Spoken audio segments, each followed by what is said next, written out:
Yo, what's good? It's your boy Mistajam, and right now you're checking out Crepjunkie TV.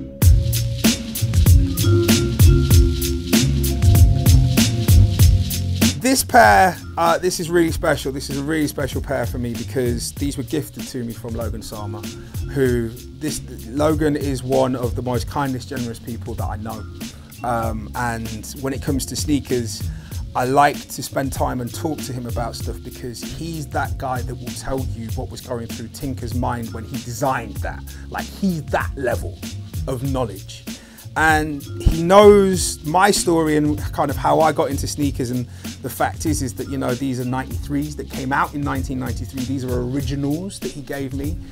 And in 1993, there was no chance that I would have been able to have bought these. So for the child in 1993 that would have seen these in JD Sports, and A, they wouldn't have had my size, and B, I would never have afforded them, this is just a little gift to him. So Logan, thank you very, very much. I don't think you understand how much I appreciate you gifting me these. Thank you, my friend.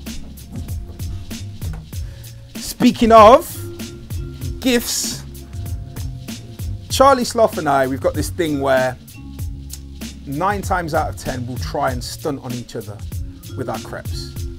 Charlie will always win.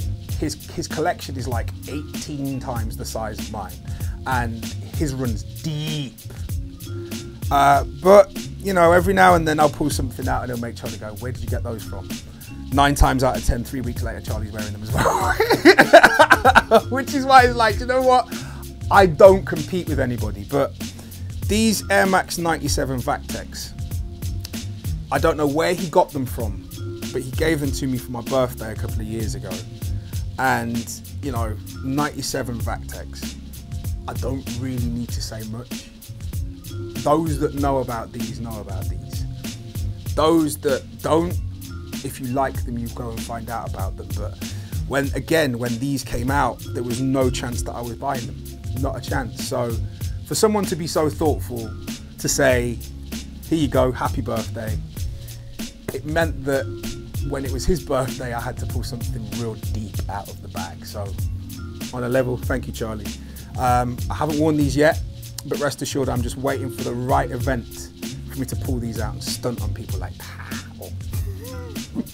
Probably stunt on Charlie because he can't get these in his size. So thank you for giving me the pair that I'm going to stunt on you with.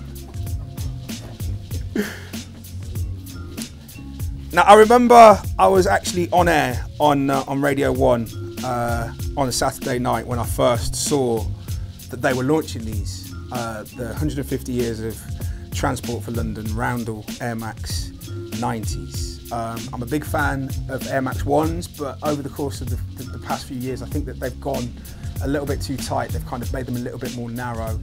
I think that the material that they're using to make Air Max 1s isn't as good as it was maybe a few years previously. I still am a big fan of Air Max 1s, but it just reminded me of how much I loved the 90s and the 90s when they first came out. And you know, these were the rude boy crepes. These were the ones that if you wore these, you were playing football and you were probably doing something on the side that meant that you could afford to buy yourself some Air Max 90s. And you know what? I've never been a football guy, but I've always been a trainer guy. And when I saw these and I saw that these were being released, I thought, you know what? I'm not going to be that guy. I'm not going to be queuing up. I'm not going to be, you know, waiting to try and get a pair. I'm not also going to pay reseller prices, so I'll just try my luck. And every now and then it pays to be a size 12 because it means that you can walk into a store and go, "Have you got those in a 12? And they go, "Yes, you can have the last pair." That's these. I've got the Air Max 1s as well. And again, I'm waiting for the right event to pull these out and put them on my feet. However, I do have 2 children, so if you want to help feed my children, then I'm open to offers.